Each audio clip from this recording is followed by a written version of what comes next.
ছাত্র সংসদ নির্বাচিত প্রতিনিধিরা ওনারা শিক্ষার্থীদের প্রতিনিধি হিসেবেই ছাত্র সংসদকে পরিচালনা করছেন। এখন এখানে কিছু কিছু দল বা ব্যক্তি ওনারা বিভিন্ন অভিযোগ তোলেন, ওনারা বিরোধিতা করেন অথবা বিরোধিতার স্বার্থেই ওনারা এই ধরনের অভিযোগগুলো করে থাকেন। ডাকসু সহ ছাত্র সংসদ নির্বাচনে আমাদের প্রতিনিধি যারা নির্বাচিত হয়েছেন ওনারা সহজে ছাত্র সংসদের গঠনতন্ত্র সে আলোকেই পরিচালনা করছেন। এবং আপনারা লক্ষ্য করেছেন যে নির্বাচনের এই অল্প সময়ের মধ্যেও দৃশ্যমান অনেকগুলো উন্নয়ন ঘটনা ঘটেছে। বিশেষ করে স্বাস্থ্যসেবা একটি বড় পরিবর্তন এসেছে, কালচারাল একটা পরিবর্তন এসেছে। ক্যাম্পাসগুলোতে যে আগে একটা অপরিচ্ছন্নতা অথবা বিশৃঙ্খলা একটা পরিবেশ ছিল, সেখানে শৃঙ্খলা ফিরে এসেছে। পরিষ্কার পরিচ্ছন্নতার জায়গাটা অনেক বেশি উন্নয়ন ঘটেছে। তো সবকিছু মিলে আমাদের ছাত্র সংসদ নির্বাচিত প্রতিনিধিরা ওনারা শিক্ষার্থীদের প্রতিনিধি হিসেবেই ছাত্র সংসদকে পরিচালনা করছেন এবং সামষ্টিকভাবে প্রশাসনের সাথে সমন্বয় করা সহ শিক্ষার্থীদের সুবিধা অসুবিধাগুলো দেখা, সামষ্টিক উন্নয়নগুলো ঘটছে।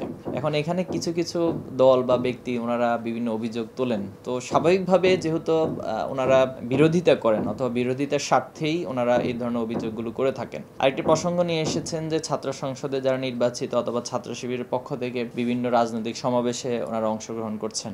দেখুন, ছাত্র শিবির বা ছাত্র রাজনীতির একটি বড় উদ্দেশ্য হচ্ছে শিক্ষার্থীদের নিয়ে কাজ করা, শিক্ষার্থীদের কল্যাণে কাজ করা এবং ভবিষ্যৎ যে নেতৃত্ব সেই নেতৃত্ব তৈরি করা। আবার পাশাপাশি হচ্ছে রাজনৈতিক সচেতনতা। যেহেতু 2024-এর একটা বড় ইস্যু ছিল যে রাজনৈতিক সচেতনতা থেকেই একটি রাষ্ট্রের যে বৈষম্য ছিল অথবা রাজনৈতিক যে ফ্যাসিবাদ কায়েম হয়েছিল সেটার বিরুদ্ধে শিক্ষার্থীরাই কিন্তু সর্বদা আন্দোলন গড়ে উঠেছে। এবং শুধু 24 সালে না, বাংলাদেশের হিস্ট্রিক্যালি বিগত সময়ে সকল আন্দোলন সংগ্রামে শিক্ষার্থীদের একটা বড় ভূমিকা ছিল। তো সে জায়গা থেকে জামাতের যে কর্মসূচি, সেখানে জামাত আমাদেরকে দাওয়াত দিচ্ছে, আমরা সেখানে যাচ্ছি। আমরা সেখানে গিয়ে শিক্ষার্থীদের স্বপ্নগুলো, তরুণদের স্বপ্নগুলো মানুষের কাছে তুলে ধরার চেষ্টা করছি এবং কেমন বাংলাদেশ আসলে তরুণরা দেখতে চায়, শিক্ষার্থীরা কেমন বাংলাদেশ দেখতে চায়, এই কথাগুলো আমরা তুলে ধরছি। এখন প্রশ্ন আসতে পারে যে শুধু জামাত কেন, অন্য দল নয় কেন? তো অন্য দল যদি আমাদেরকে আমন্ত্রণ জানায়, দাওয়াত দেয়, আমরা তাদের সমাবেশেও যেতে রাজি আছি এবং সেখানে গিয়ে আমরা আমাদের স্বপ্নগুলো, কথাগুলো তুলে ধরবো। আমরা যদি বিগত সময়গুলো দেখি, যে বিগত সময়ে বিএনপির অনেক প্রোগ্রামে কিন্তু ছাত্র শিবিরের কেন্দ্রীয় সভাপতি থেকে শুরু করে